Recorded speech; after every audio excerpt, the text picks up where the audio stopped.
Hello SSC 2026 batch, কি অবস্থা সবার? তোমাদের আজকের ক্লাস ইংলিশ ফার্স্ট পেপারের ইউনিট 11 এর লেসন 2 টু মাদার্স রিমেম্বার্ড এই পোয়েম বা কবিতাটি আমরা শুরু করছি। টু মাদার্স রিমেম্বার্ড, স্মৃতিতে দুইজন মা। কবিতাটি লিখেছেন জোয়ান স্নো ডানকানসন। আমরা শুরু করছি কবিতাটি। আই হ্যাড টু মাদার্স, আমার ছিল দুইজন মা। আই ক্লেম, আমি দাবি করি। আমার দুইজন মা ছিলেন, দুইজন মা যাদের আমি নিজের বলে দাবি করি।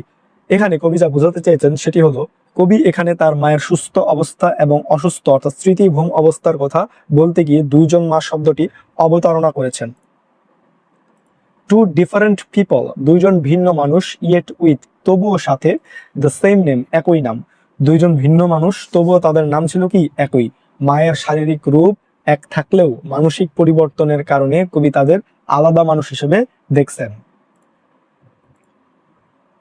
টু সেপারেট ওমেন, দুইজন পৃথক নারী, ডাইভার্স বাই ডিজাইন, স্বভাবজাতভাবে ভিন্ন। দুইজন পৃথক নারী যারা স্বভাবে বা গঠনে ছিলেন আলাদা। কবি বোঝাতে চেয়েছেন যে ব্যক্তিত্বের দিক থেকে তারা দুজন সম্পূর্ণ আলাদা হয়ে গিয়েছিলেন।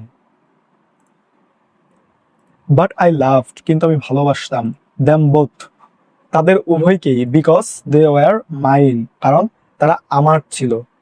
কিন্তু আমি তাদের দুজনকে কি ভালোবাসতাম, কারণ তারা আমার আপন ছিল। এখানে কবি যেটা বোঝাতে চেয়েছেন সেটা হলো, অবস্থার পরিবর্তন হলেও কবির ভালোবাসা তার মায়ের প্রতি কি অটুট ছিল। দ্য ফার্স্ট ওয়াজ, প্রথমজন ছিলেন, দ্য মাদার, মা। হো ক্যারিড মি হিয়ার, যিনি আমাকে এখানে এনেছেন। প্রথমজন ছিলেন সেই মা যিনি আমাকে গর্ভে ধারণ করে কি পৃথিবীতে এনেছিলেন। এখানে কবি যেটা বোঝাতে চেয়েছেন সেটা হলো, এখানে কবিতার জন্মদাত্রী মায়ের কথা বলছেন, যিনি তাকে পৃথিবীর আলো দেখিয়েছেন। গিভ বার্থ, জন্ম দিয়েছেন, অ্যান্ড ন্যাচার্ড, এবং লালন পালন করেছেন। লঞ্চড মাই ক্যারিয়ার, জীবন শুরু করেছেন। তিনি আমাকে জন্ম দিয়েছেন, লালন পালন করেছেন এবং আমার জীবন গড়তে সাহায্য করেছেন। এখানে কবি যেটা বোঝাতে চেয়েছেন সেটা হলো, মায়ের স্বাভাবিক দায়িত্ব এবং সন্তানের প্রতি তার ত্যাগের কথা এখানে কবি কি ফুটিয়ে তুলেছেন। শি ওয়াজ দ্য ওয়ান, তিনি ছিলেন সেই জন, হুজ ফিচার্স, যার বৈশিষ্ট্যগুলো আই বেয়ার, আমি বহন করি। তিনি ছিলেন সেই মানুষ যার দৈহিক বৈশিষ্ট্যগুলো কি আমি বহন করি। কবি এখানে বলতে চেয়েছেন যে তার চেহারা বা দৈহিক গঠন তার মায়ের মতোই।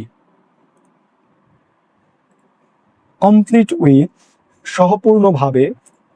ফেসিয়াল এক্সপ্রেশন, মুখের অভিব্যক্তি, আই ওয়ার, যা আমি পরি বা ধারণ করি। এমনকি আমার মুখের অভিব্যক্তিতেও কি রয়েছে তার পূর্ণ ছাপ। কবির কথা বলার ধরন বা হাসির ভঙ্গি সবই কি তার মায়ের মতো, এটাই কবি এই লাইনে বুঝিয়েছেন। শি গেভ মি, তিনি আমাকে দিয়েছেন, হার লাভ, তার ভালোবাসা, হুইচ ফলো মি ইয়েট, যা এখনো আমাকে অনুসরণ করে। তিনি আমাকে তার যে ভালোবাসা দিয়েছেন তা আজও আমার সাথে আছে। এখানে কবি যেটা বোঝাতে চেয়েছেন সেটা হলো, মায়ের ভালোবাসা সময়ের সাথে সাথে কি শেষ হয়ে যায় না, তার সারা জীবন সন্তানের সাথে ছায়ার মতো থাকে।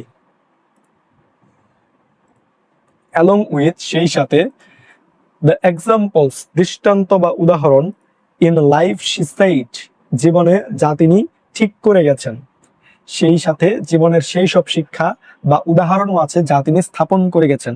মা তার আচরণের মাধ্যমে সন্তানকে জীবনের যে নৈতিক শিক্ষা দিয়েছেন তা কবির জীবনে পথ প্রদর্শক হয়ে আছে বলেই কবি এই লাইনে বুঝিয়েছেন। অ্যাজ আই গট ওল্ডার, আমার যত বয়স বাড়ছিল, শি সামহাউ, তিনি কোনোভাবে, ইয়ঙ্গার গ্রো, ছোট হয়ে উঠলেন। আমার যত বয়স বাড়ছিল তিনি যেন ততই শিশুর মতো অবুঝ বা ছোট হতে লাগলেন। এখানে ডিমনেশিয়া বা বার্ধক্যের কারণে মানসিক অবস্থার অবনতির কথা বলা হয়েছে, যেখানে বৃদ্ধ মানুষ শিশুদের মতো কি আচরণ করতে শুরু করে। অ্যান্ড উই লাভড, আমরা হাসতাম, অ্যাজ জাস্ট, ঠিক যেমনটা, মাদার অ্যান্ড ডটার্স টু, মা এবং মেয়েরা করে।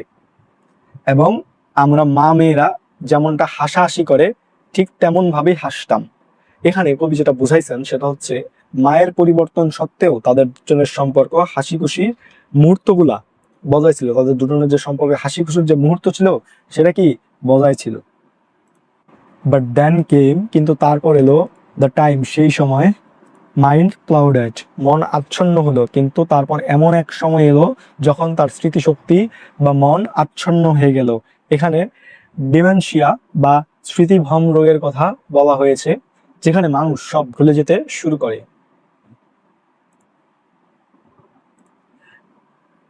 অ্যান্ড আই সেন্সড, এবং আমি অনুভব করলাম, দ্য মাদার আই নো, যে মাকে আমি চিনতাম, উডসন গো, শীঘ্রই চলে যাবেন। এবং আমি বুঝতে পারলাম যে আমি যে মাকে চিনতাম তিনি শীঘ্রই কি হারিয়ে যাবেন।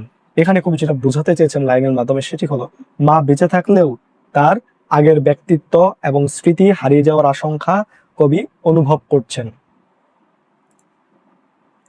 সো কুইকলি, খুব দ্রুত, শি চেঞ্জড, তিনি বদলে গেলেন, টার্নড ইনটু দ্য আদার, অন্যজনে রূপান্তরিত হলেন। তিনি এত দ্রুত বদলে গেলেন এবং অন্য এক মানুষে কি রূপান্তরিত হলেন। এখানে কবি যেটা বলছেন সেটা হচ্ছে মানসিক পরিবর্তনের কারণে মায়ের আচরণ পুরোপুরি বদলে যাওয়ার চিত্র কিন্তু এই লাইনে ফুটিয়ে তুলেছেন কবি। আ স্ট্রেঞ্জার, একজন অচেনা মানুষ, হট ড্রেসড, যিনি পোশাক পরেছিলেন, ক্লথ অফ মাই মাদার, আমার মায়ের পোশাক।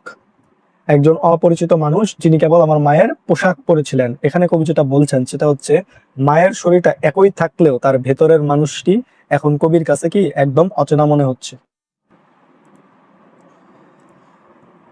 ও শি লুকড দ্য সেম, ও তাকে দেখতে একই রকম ছিল, অ্যাটলিস্ট অন্তত, এট আর্মস লেন্থ, কাছ থেকে, ও অন্তত কাছ থেকে দেখলে তাকে আগের মতোই লাগতো।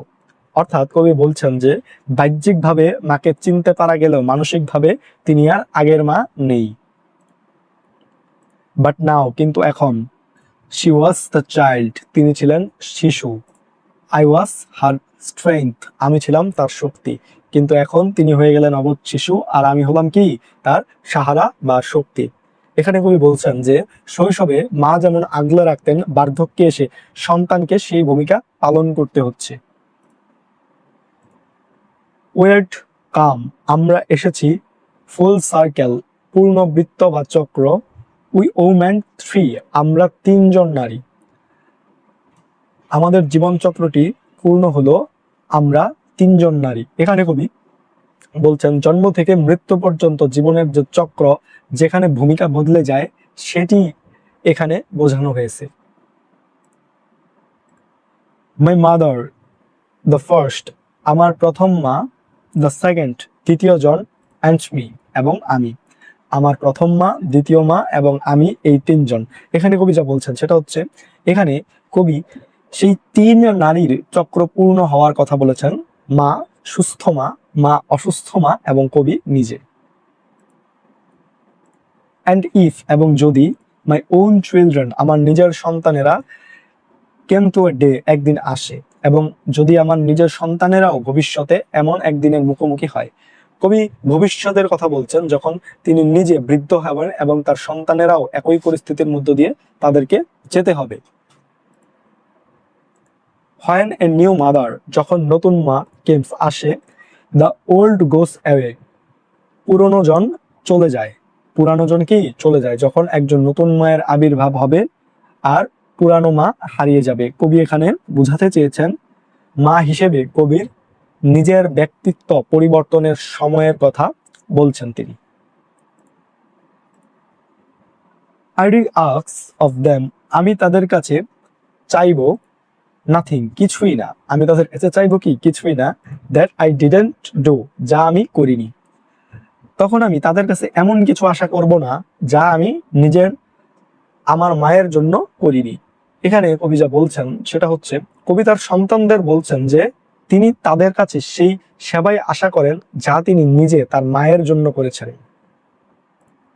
লাভ বোথ, উভয়কেই ভালোবেসো, অফ ইউর মাদার্স, তোমাদের মায়েদের, as both have loved you, যেমন তারা তোমাদের ভালোবেসেছে। তোমার উভয় মাকেই ভালোবেসো, ঠিক যেমন ভাবে তারা দুজনেই তোমাদের ভালোবেসেছেন। শেষ লাইনে কবি সন্তানদের প্রতি আহ্বান জানিয়েছেন মাকে তার সুস্থ ও অসুস্থ উভয় অবস্থাকেই কি ভালোবাসতে, মাকে তার সুস্থ ও অসুস্থ উভয় অবস্থাতেই যেন সন্তানেরা ভালোবাসেন।